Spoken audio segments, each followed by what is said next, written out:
Sa gitna ng kabundukang balot ng hamog, may isang masukal na kagubatan na tinatawag ng mga taga-baryo na gubat ng Lantian.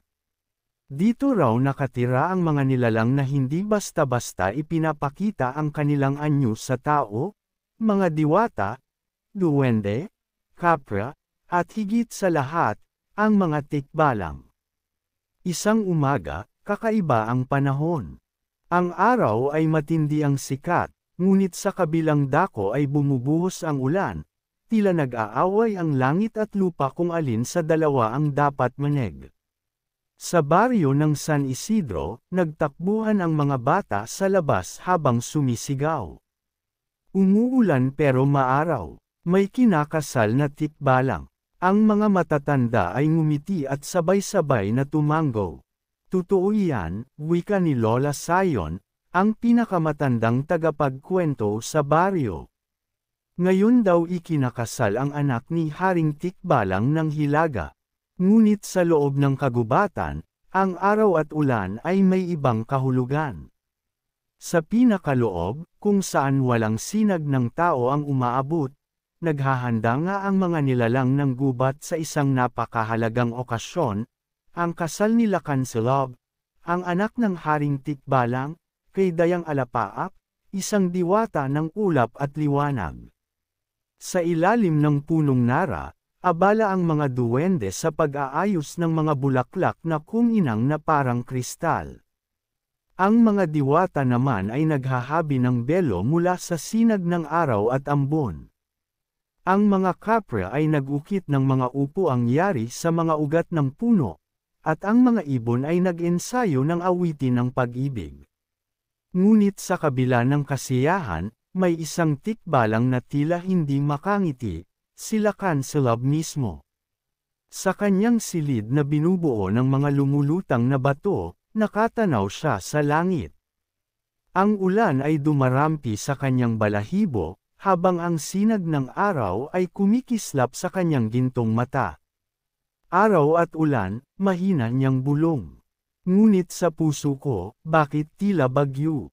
Pumasok ang kanyang matalik na kaibigan, si Turok, isang tikbalang na itim ang balahibo at tuso ang ngiti. Hindi ka ba masaya, Lakan? Ang diwata ng ulap ay pinakamaganda sa lahat.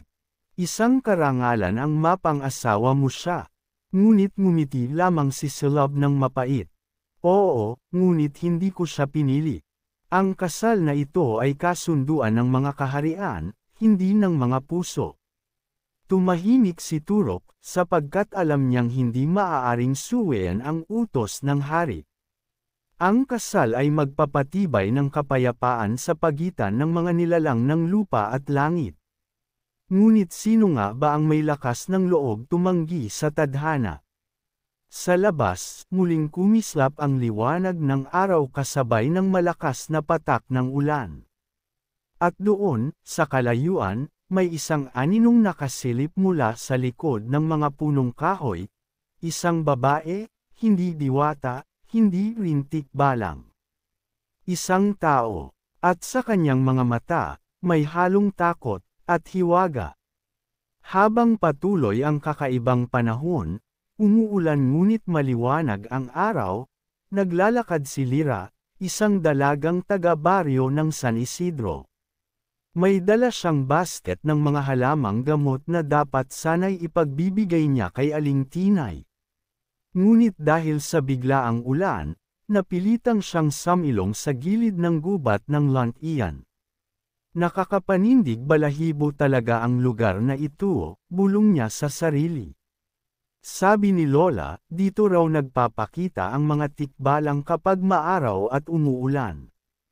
Habang nakasilong sa ilalim ng malaking punong balete, napansin niya ang kakaibang liwanag sa loob ng kagubatan, parang may mga ilaw na sumasayaw, tila mga alitap-tap ngunit mas matengkad.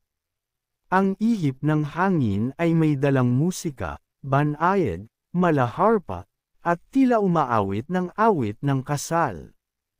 Hindi niya alam kung bakit, pero tila hinihila siya ng musika papaloob. Dahan-dahan siyang naglakad, pinipigilan ang bawat yapak upang di marinig. Habang papasok siya, napansin niyang ang mga dahon ay kumikislap, at ang lupa ay may mga bakas ng paa, malalaki, ngunit tila kabayo. Ang mga ibon ay hindi tumitilaok, ngunit parang nakatingin sa kanya. Hanggang sa marating niya ang isang liwanag na hindi niya maipaliwanag. Doon, sa gitna ng mga lumulutang na ulap, nakita niya ang pinakamagandang tanawin na bumago sa kanyang buhay. Isang kasal ng mga tikbalang. Ang mga tikbalang ay nakatayong parang mga taong may katawan ng kabayo, ngunit maririkit at marangal. Ang mga kasuotan nila ay yari sa mga sinag ng araw at usok ng hamog. Sa gitna ng lahat ay sila Kansalab, matikas at may balahibong kulay ginto, at sa tabi niya si Dayang Alapaap, isang diwata na ang buhok ay tila ulap na puti at kumikislap sa liwanag. Sa liwanag ng araw at sa patak ng ulan, sabi ng matandang tikbalang na nagkakasal. Pinag-iisa ang lupa at langit, ang tikbalang at diwata, sa ngalan ng pagkakaisa. Humakbang si Lira paarap, di namamalayang napalapit na siya sa mga nilalang. Ngunit nang sumiklab ang liwanag ng araw, nakita siya ng isa sa mga bantay na tikbalang. Tao, sigaw ng bantay, may taong nakapasok. Nataranta si Lira at mabilis na tumakbo, ngunit madulas ang lupa dahil sa ulan. Nadulas siya, at bago siya tuluyang bumagsak, may malakas na kamay na humawak sa kanya, mainit, ngunit magaan. Pag-angat ng kanyang tingin, namilog ang kanyang mga mata. Hindi mo dapat nakita ito, wika ng lalaking may gintong mata. Sila Kansalab mismo ang humawak sa kanya. Nagtagpo ang kanilang mga mata, ang dalagang tao at ang nilalang ng gubat. Si Lira, nanlalambot sa takot at pagtataka. At sila Kansalab, na ngayon hindi makapaniwala sa nakikita niyang isang mortal sa gitna ng isang sagradong seremonya. Ang mga diwata at tikbalang ay huminto sa galaw, ang musika ng hangin ay natigil. Wari bang mismong kalikasan ay nakiramdam sa kakaibang pangyayaring iyon? Lakan, anong gagawin natin sa kanya? Tanong ng isa sa mga bantay, na may balahibong kulay abo. Bawal makapasok dito ang tao, lalo na sa araw ng kasal. Dahan-dahan namang tumayo si Lira, nanginginig, habang pinipigilang lumuha. Pasensya na po, hindi ko sinasadya. Nasilungan ko lang po ang gubat, tapos bigla na lang akong naparito. Ang tinig niya ay tapat at magalang, ngunit halata ang kaba. Tumingin sila Kansalab sa kanyang ama, si Haring Kabal, ang pinuno ng mga tikbalang, matangkad, maringal, at may malabakal na balahibo. Ang tingin ng hari ay malamig, mabigat, at puno ng galit. Ang tao ay hindi dapat makakita ng ganitong seremonya, mariing sabi ng hari. Ang mga mata ng mortal ay maaaring magdala ng sumpa sa kasal na ito. Ama, sabat nila Kansalab, hindi niya kasalanan. Namasukan lamang siya rito. Kung may pananagutan man, hayaan niyong ako ang magpasan. Tumahimik ang lahat, maging si Dayang Alapaap, ang mapapangasawa ni Salab, ay napalingon sa kanya, may halong pagtataka at selos. Ngunit hindi niya sinabi ni isang salita. Makalipas ang ilang sandali, nagbaban ng hatol ang hari. Kung gayon, ang batang ito ay hindi maaaring makabalik sa kanyang daigdig. Ang nakakita sa kasal ng mga tikbalang ay kailangang manatili hanggang matapos ang pagsasanib ng langit at lupa. Dalhin siya sa kuweba ng panaginip. Doon muna siya mananatili. Napaiyak si Lira. Huwag po, may pamilya po ako sa baryo. Hindi ko po sinasadyang makita ang kasal ninyo. Ngunit bago pa siya makatakbo, kumidlat sa paligid, at tila sumiklab ang liwanag. Sa isang iglap, siya'y natupok ng ulap at dinala sa ibang dako ng kagubatan, isang kuweba na puno ng mga kumikislap na alitaptap at malamlam na liwanag ng buwan. Nang bumalik siya sa ulirat, tanging si Lacancelab lamang ang naroon. Tahimik itong nakatayo sa pintuan ng kuweba, hawak ang isang dahon ng gabi na nagsisilbing payong. Hindi ka dapat matakot, wika ni Celab. Wala akong balak saktan ka. Ngunit tandaan mo, mula ngayon, ikaw ay bahagi na ng lihim ng mga nilalang ng gubat. Si Lyra ay tumitig sa kanya, habang bumubuhos pa rin ang ulan sa labas ng kuweba. At sa unang pagkakataon, nakita niya ang isang tikbalang hindi bilang halimaw, kundi bilang isang nilalang na may puso. Ang kuweba ng panaginip ay hindi karaniwang yungib. Ang mga dingding nito ay kumikislap na parang mga bituin, at bawat liwanag na kumurap ay tila may buhay, mga alaala, panaginip, at lihim na bumabalot sa bawat nilalang na naroon. Habang si Lyra ay nakaupo sa malamig na sahig ng bato, napansin niyang bawat hinga niya ay nagiging ulap, at bawat ulap ay humuhubog ng mga imahe, mga tanawin ng baryo, ang kanyang ina, at ang kanilang lumang bahay. Napahawak siya sa dibdib, at napaluha. Mas mahigit, hindi ako nananaginip, totoo ito, mahina niyang bulong. Sa di kalayuan, naroon si Lacancelab, tahimik na nagbabantay. Sa kanyang mga mata, mababanaag ang pag-aalala. Hindi siya sanay makakita ng taong umiiyak, lalo na't dahil sa kanya ito nandoon. Hindi mo dapat nakita ang kasal, mahinahon niyang sabi, habang lumalapit. Ngunit ngayon na narito ka na, kailangan kitang protektahan. Kung malaman ng mga nilalang ng ulap na may tao sa ating lupa, maaari nilang sirain ang kasunduan. Kasunduan? Tanong ni Lyra, pinupunasan ang luha. Ano bang kasunduan iyan na pati buhay ko ay nasangkot? Umupo si Celab sa tabi niya. Ang kanyang boses ay mababa, malambing, ngunit may bigat. Ang kasal ko kay Dayang Alapaap ay hindi dahil sa pag-ibig, kundi dahil sa kapayapaan. Sa daang taon, naglalaban ang mga nilalang ng lupa at langit. Upang itigil iyon, pinili akong maging tulay. Ngunit ngayong nakita mo ang seremonyang iyon, natatakot ako. Sapagkat baka ikaw ang maging dahilan ng pagbabago ng tadhana. Tumingin si Lyra sa kanya, nagtataka. Ako, isang simpleng babae lang ako. Paano ko mababago ang tadhana ninyo? Ngumiti ng bahagya si Celab, isang ngiting tila may lungkot. Madalas, Lyra, ang tadhana ay nag-uumpisa sa mga taong hindi inaasahan. Tumahimik silang dalawa. Sa labas ng kuweba, ang ulan ay humuhupa, at ang mga alitaptap ay nagsimulang mag-ipon sa paligid nila, para bang sila'y mga saksi sa isang bagay na di pa dapat mangyari.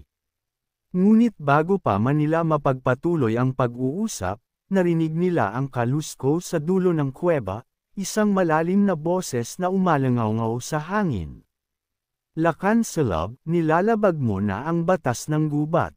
Mula sa dilim, unti-unting lumitaw ang anyo ni Turok, ang kanyang kaibigang tikbalang. Ngunit ngayon ay may kakaibang anyo. Ang kanyang mga mata ay tila apoy, at ang kanyang ngiti ay puno ng babala. Ang pagkahulog mo sa damdamin ng isang tao ay magdadala ng unos, wika ni Turok. Ang ulan at araw ay hindi na muling magkakasundo. Ang tinig ni Turok ay umalangaw-ngaw sa loob ng kuweba, mabigat at malamig. Ang mga alitaptap ay tila biglang nanlabo, at ang liwanag ng mga bituin sa kisame ng kuweba ay unti-unting kumupas.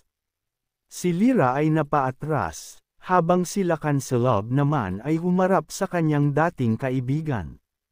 Turok, wika ni Celab, kalmado ngunit may diin.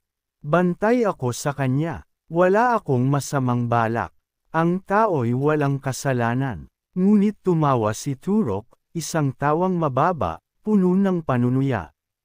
Walang kasalanan. Hindi mo ba alam, Caleb, na bawat paglabag sa batas ng kasunduan ay may kapalit? Ang paghawak mo sa kanya, ang pagtulong mo sa kanya, lahat yan ay tanda ng pagkiling sa isang mortal. At kapag minahal mo siya, mawawala sa balanse ang mundo ng langit at lupa. Napatigil si Caleb, tila tinamaan ng bigat ng katotohanan. Tumingin siya kay Lyra, ang babaeng ngayon ay tahimik lang, hawak ang lelayan ng damit na basa sa ulan. Hindi ko siya mahal, mahina niyang tugon. Ginagawa ko lang ang nararapat. Ayaw kong saktan ang inosente. Ngunit iyon ang simula ng lahat, sagot ni Turok, lumalapit ng dahan-dahan. Ang habag ay, unang anyo ng pag-ibig, Caleb. At kapag pinayagan mong pumasok yan sa puso mo, ang ulan at araw ay magsasalpukan muli. Tumingin si Lyra kay Turok, bahagyang nanginginig sa takot ngunit nagsalita pa rin. Hindi ko naman ginasto ang lahat ng ito. Wala akong balak sirain ang inyong mundo. Gusto ko lang makauwi. At hindi ka makakauwi, senggal ni Turok. Sapagkat nakita mo na ang kasal ng mga tikbalang. Alam mo na ang lihim ng aming lahi. Ang tanging paraan lang para makabalik ka, ay kung kusang tatanggapin ka ng kalikasan mismo. Hindi naintindihan ni Lyra ang ibig niyang sabihin, ngunit naramdaman niyang kakaiba ang bigat ng mga salitang iyon. Nang tuluyang umalis si Turok, nag-iwan siya ng babala. Kapag nagsimulang muling magsabay ang araw at ulan, iyon na ang hudyat ng unos. At sa unos na iyon, may isang puso ang mawawasak. Pagkaalis ni Turok, muling bumalik ang liwanag sa kuweba. Ngunit hindi na iyon tulad ng dati. Tahimik sila Caleb, tila nag-iisip ng malalim. Lumapit si Lyra sa kanya, mahina ang tinig. Totoo ba ang sinabi niya? Kapag minahal mo ako, mawawasak ang mundo ninyo. Tumingin si Caleb sa kanya, at sa unang pagkakataon, hindi niya alam ang isasagot. Ang tanging narinig na lamang nila ay ang mahinang patak ng ulan sa labas, at ang sinag ng araw na dumarampi sa dulo ng kuweba. Umuulan, pero maaraw. At pareho nilang alam, may nangyayaring hindi dapat mangyari. Kinabukasan, nagising si Lyra sa malamig na simoy ng hangin na pumapasok sa kuweba. Ang mga alitaptap ay tila nagbabantay pa rin sa kanya, ngunit ang liwanag nila ay mahina, parang pagod. Sa labas, ang kalangitan ay kakaiba. Kalahati maliwanag na asul, kalahati na may madilim na abo. Ang mga ulap ay paikat na parang may bumubuong bagyo. Nang bumalik sila Caleb dala ang ilang prutas at halamang nakakain, napansin niyang matamlay si Lyra. Hindi ka kumain kagabi, mahinahon niyang sabi. Kung gusto mong makalabas sa kuweba ng panaginip, kailangan mong lumakas. Hindi pa tapos ang hatol sayo ng aking ama. Hindi ako nagugutom, sagot ni Lyra. Mas iniisip ko kung paano ako makakabalik sa baryo. Baka nag-aalala na si inay. Sabi ni Turok, tanging kalikasan lang ang makapagtatanggap sa akin para makabalik. Anong ibig niyang sabihin? Tahimik si Caleb ng ilang sandali bago nagsalita. May isang matandang kasulatan sa aming lahi. Nakasaad doon na kapag may mortal na nakapasok sa pagitan ng langit at lupa, maaari lamang siyang makabalik kung ang kalikasan mismo ay kikilalanan siyang isa sa amin. Ibig sabihin, kailangan mong patunayan na marunong kang makinig, umunawa, at magmahal hindi lang sa tao, kundi sa lahat ng nilalang ng mundo. Napakunot ang noo ni Lyra. Paano ko gagawin iyon? Isa lang naman akong karaniwang tao. Ngumiti ng marahan si Caleb. Magsisimula tayo sa paglalakbay. Dadalhin kita sa mga bahagi ng gubat na bihira makita kahit ng mga tikbalang. doon mo maririnig ang tinig ng kalikasan. Ngunit bago pa sila makalakad, biglang yumanig ang lupa. Ang mga alitaptap ay nagsiliparan, at ang mga bato ng kuweba ay nagkalansangan. Mula sa labas, may dumadagandong na tunog, tila kulog na bumubulong ng mga salita. Ang kasunduan ay nababasag, ang ulan at araw ay naglalaban. Ito ang tinig ng hanging habagat, isa sa mga bantay ng kalikasan. Lumabas sila ng kuweba, at doon nila nakita ang nakakapanindig balahibong tanawin. Sa isang bahagi ng langit, bumubuhos ang malakas na ulan, sa kabila naman, sumisikat ang araw ng matindi. Sa gitna nito, may umiikot na liwanag, isang pulang alon ng enerhiya na tila nagbubukas ng pinto sa pagitan ng langit at lupa. Ang unos ng kasal, bulong ni Shelob. Kapag nagtagpo ang araw at ulan ng walang basbas ng kasunduan, nagigising ang unos ng paghihiwalay. Ibig mong sabihin, oo, sagot ni Shelob. May isa sa ating mundo, langit o lupa, ang mawawala. Napalunok si Lyra. Ang malamig na simoy ay napalitan ng init ng araw, ngunit ang kanyang puso ay giniginaw. Sa pagkakataong iyon, naramdaman niyang ang kasal ng mga tikbalang ay hindi lamang seremonya, kundi susi sa balanse ng buong daigdig. At kung siya nga ang dahilan ng pagbabago ng balanse, kailangan niyang hanapin ang paraan para itama ito, bago pa tuluyang bumagsak ang unos. Tahimik na naglakad sina Lyra at Shelob palabas ng kuweba ng panaginip. Sa bawat hakbang nila, nag-iiba ang anyo ng paligid, mula sa luntiang kagubatan patungong mga bahagi ng gubat na tila di naabot ng araw kailanman. Ang mga puno rito ay napakalalaki, ang mga ugat ay parang mga halimaw na nakahandusay sa lupa, at ang hangin ay may dalang himig na hindi gawa ng tao. Dito natin maririnig ang awit ng kalikasan, sabi ni Shelob habang naglalakad. Sinasabing ito ang puso ng mundo. Kung kaya mong pakinggan ito, malalaman mo kung handa kang tanggapin ng kalikasan. Tiningnan ni Lyra ang paligid, hindi sigurado sa mararamdaman. Paano ko maririnig iyon? Wala naman akong kapangyarihan tulad ninyo. Mas mahigit, ang mga nilalang na tunay na may puso, sagot ni Shelob, ay di kailangang magkaroon ng kapangyarihan. Ang kailangan mo lang ay tahimik na loob. Umupo silang dalawa sa paanan ng isang matandang puno ng balete. Kinaykit ni Shelob ang kanyang mga mata, at sumabay si Lyra. Tahimik, hanggang marinig ni Lyra ang mga tunog na hindi niya naririnig noon. Ang tibok ng mga ugat sa ilalim ng lupa, ang paghinga ng hangin, at ang marahang pag-ikot ng mga ulap sa kalangitan. Maya-maya'y tila may mga boses na umalangaw-ngaw, mga bulong, mga himig, at mga salita na hindi niya maunawaan, ngunit ramdam niyang puno ng pag-ibig at lungkot. At doon niya naramdaman ang bigat ng mundo, ang sakit ng kagubatang nasesira, ng ilog na nalalason, ng mga punong pinuputol. Bigla siyang napaluha. Naririnig ko sila, mahina niyang sabi. Sila'y umiiyak. Idinilat ni Shelob ang kanyang mga mata at tumingin sa kanya. Iyan ang awit ng kalikasan. Ang sinumang marinig nito ay binibigyan ng pagkakataon upang pumili. Mananatili ka bilang tao at kalimutan ang lahat, o tanggapin mong maging tagapangalaga ng hangganan ng ating mga daigdig. Natigilan si Lyra. Tagapangalaga. Oo, sagot ni Shelob. Ang isa sa mga pipigil sa pagbangga ng langit at lupa. Ngunit ang halagang babayaran ay malaki.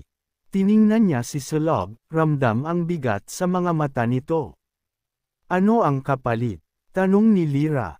Tahimik si Shelob saglit, bago tumingin sa malayo. Ang pagiging mortal. Kapag tinanggap mo ang tungkulin, hindi ka na makakabalik sa iyong pamilya. Magiging bahagi ka ng gubat, at ng akin. Humigpit ang hawak ni Lyra sa kanyang dibdib. Paano kung totoo ang banta ni Turok? Paano kung ang damdamin nilang dalawa ang tuluyang magwasak sa balanse ng mundo? Ngunit bago pa man siya makasagot, lumakas ang hangin. Mula sa langit, bumaba ang mga ulap na tila may mga mukha, mga diwata ng langit na galit, dala ang kidlat at ulan. Lakan Selab, sigaw ng isa, nilabag mo ang kasunduan, dinala mo ang mortal sa awit ng kalikasan. Hinayla ni Selab si Lyra palayo. Tumakbo tayo, sigaw niya, ngunit sa gitna ng kaguluhan, lumitaw mula sa liwanag ang isang pamilyar na anyo. Ang dayang alapaap, ang kanyang dapat na mapang-asawa. At sa malamig niyang tinig, nagwika siya. Hindi mo na kailangan tumakbo, Selab. Dahil ang tadhana ay hindi mo na matatakasan. Mula sa mga ulap ay bumaba si Dayang Alapaap, ang diwata ng liwanag at hangin.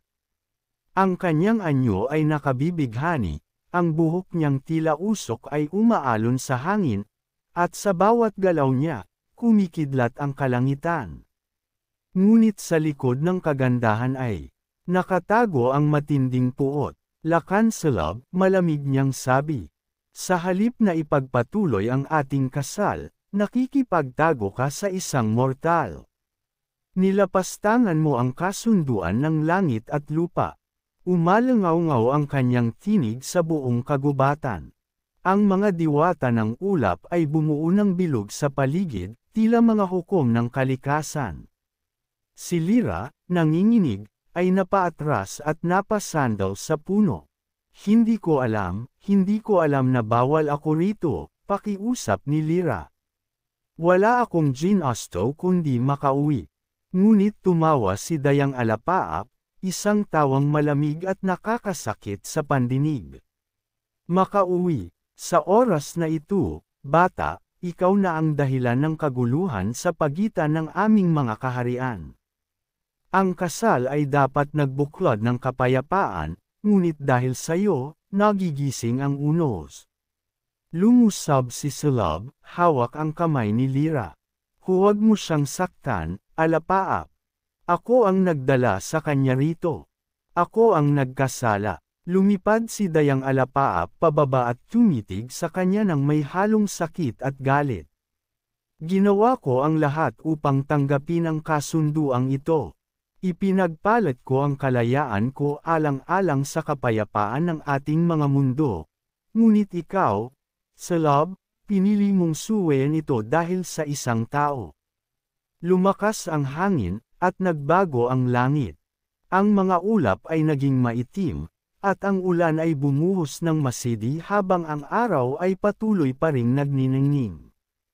Umuulan ngunit maaraw, ang senyales ng isang sumpa. Kung hindi mo ako pipiliin, Selab, patuloy ni Dayang Alapaap. Ang sumpa ng langit ay babagsak sa lupa. At sa sumpang ito, mawawala ang isa sa atin. Lumapit si Lyra, pilit na nilalabanan ang takot. Hindi mo kailangang gawin yan, Dayang. Hindi ko naman gustong agawin siya sayo. Kung kailangan kong umalis, aalis ako, basta't tigilan mo lang ang unos. Tinitigan siya ng diwata, at sa sandaling iyon, may kakaibang kalungkutan sa kanyang mga mata. Kung sana ganoon lang kadali, mortal, mahina niyang sabi. Ngunit ang langit ay hindi basta nagpapatawad. Mula sa kanyang mga palad ay lumabas ang liwanag na kasing puti ng kidlat.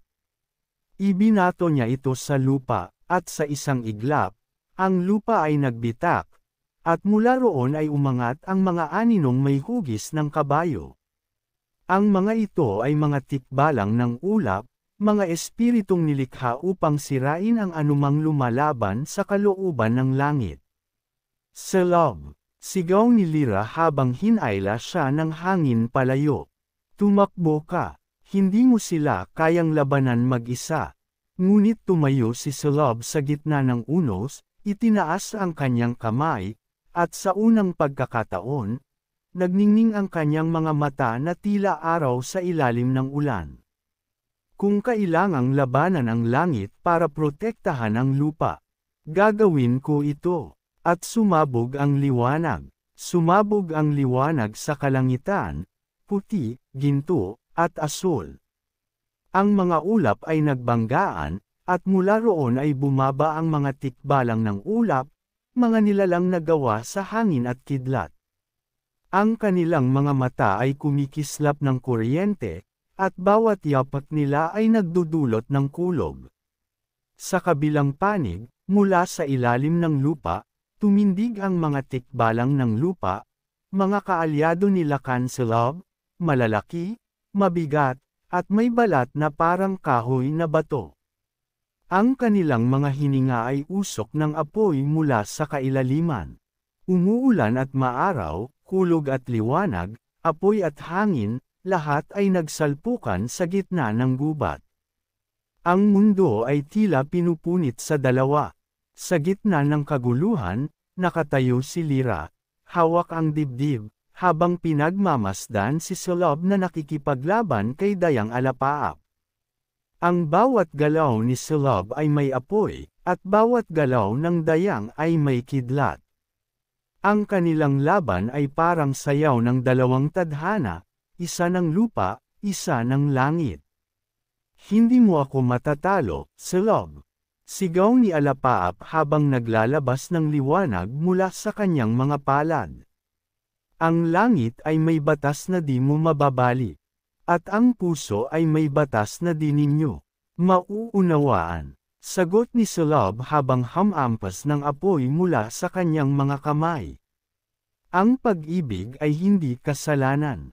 Mula sa gilid ng labanan, lumapit si Turok. Bitbit ang kanyang sibat na yari sa kidlat at usok.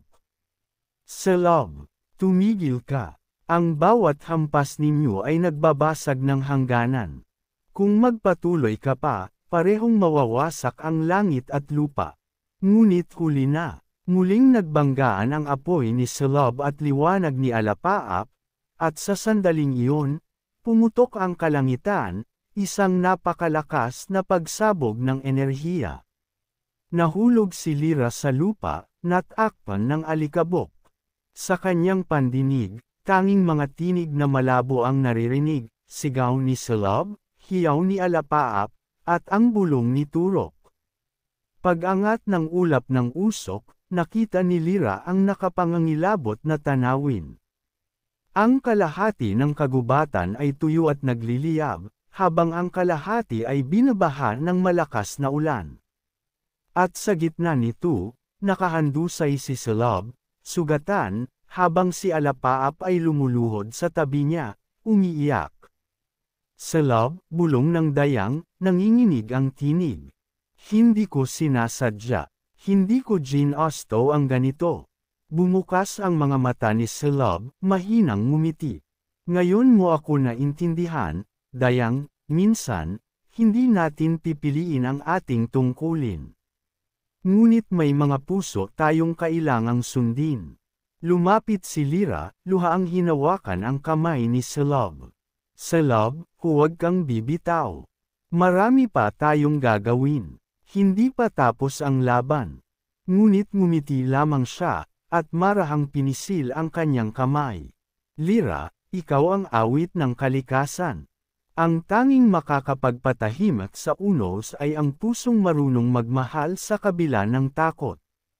At sa huling sandali, tinakpan ng sinag ng araw ang buong paligid, ang ulan ay unti-unting huminto, at ang mga nilalang ng langit at lupa ay natigilan. Sa gitna ng katahimikan, narinig nila ang huling tinig ni Lacancelab. Pag-ibig ang magbubuklod sa ating lahat, hindi kasunduan. At siya ay naglaho sa liwanag. Tahimik ang kagubatan matapos ang malaking labanan. Ang mga ulap ay unti-unting naglaho, ang ulan ay tumila, at ang araw ay muling sumikat, ngunit hindi gaya ng dati. May kakaibang liwanag sa langit, tila may halong ginto at asul, at ang hangin ay may dalang malambing na himig. Sa gitna ng basang lupa, nakaluhod si Lyra, yakap ang abo ni Lacancelab na ngayon ay naglaho na sa anyo, naiwan lamang ang isang sinag ng araw na bumabalot sa kanyang mga kamay. Tahimik siyang umiiyak, hindi dahil sa galit o takot, kundi sa lungkot ng isang pusong nakaadama ng tunay na sakripisyo. Lumapit si Dayang Alapaap, ang kanyang buhok ay mahaba at tila wala ng kuryente, ang kanyang mga mata ay puno ng pagsisisi. Hindi ko alam, mahinang sabi niya. Hindi ko alam na ganito ang kapalit ng aking galit. Tumangala siya sa kalangitan, at sa unang pagkakataon, bumagsak ang kanyang luha, hindi ulan, kundi luha ng isang diwata. Ang bawat patak ay nagiging bulaklak sa lupa, mga puting liryo na kumikislap sa araw. Lumapit si Turok, dala ang kanyang sibat, at tinitigan silang dalawa. Ang mga liryo ng luha, tanda yan ng pagbabalik ng kapayapaan. Ngunit wala nang sulab para makita ito. Tumayo si Lyra, mahina ngunit matatag. May sulab pa rin, sabi niya. Hindi siya nawala. Nasa liwanag na ito. Ipinakita niya ang sinag na naiwan sa kanyang mga kamay, at nang iangat niya ito, lumipad ang liwanag sa kalangitan, doon, ito'y naging isang bagong araw. Mas mainit, mas banayad, at may bahid ng kulay ng ulan. Muling sumigla ang kagubatan. Ang mga tikbalang ng lupa ay yumuko, at ang mga tikbalang ng ulap ay naglaho sa hangin, tanda ng pagkakaisa. Ang mga diwata at espirito ay nagsimulang umawit, isang himig ng bagong pag-asa. Lumapit si Dayang Alapaap kay Lyra. Mortal ka man, ipinakita mong higit ang puso kaysa sa kapangyarihan. Kung papayagan mo ako, nais kung ibalik ka sa iyong daigdig, ngunit dalhin mo ang alaala ni Celeb. Ngumiti si Lyra, ang kanyang mga mata ay nagliliwanag sa sinag ng bagong araw. Dalhin ko man ang kanyang alaala, mananatili rin siya dito, sa bawat sikat ng araw kahit umuulan. Mula sa ulap ay bumaba ang liwanag na parang pintuan, lumakad si Lyra papasok, habang si Dayang ay nakatingin mula sa malayo, hawak ang isang bulaklak na mula sa kanyang sariling luha. Pagdaan ni Lyra sa liwanag, narinig niya ang isang pamilyar na tinig, ang boses ni Celeb, mahinahon, tila hangin sa umaga. Kapag umuulan ngunit maaraw, tandaan mo, iyon ay halik ng isang tikbalang na muling nagmamahal. At sa pagbukas ng kanyang mga mata, siya ay nasa daan pabalik sa baryo. Ngunit ngayon, sa tuwing makikita niyang umuulan habang sumisikat ang araw, ngingiti siya, dahil alam niyang may kasal pa ring nagaganap sa pagitan ng langit at lupa.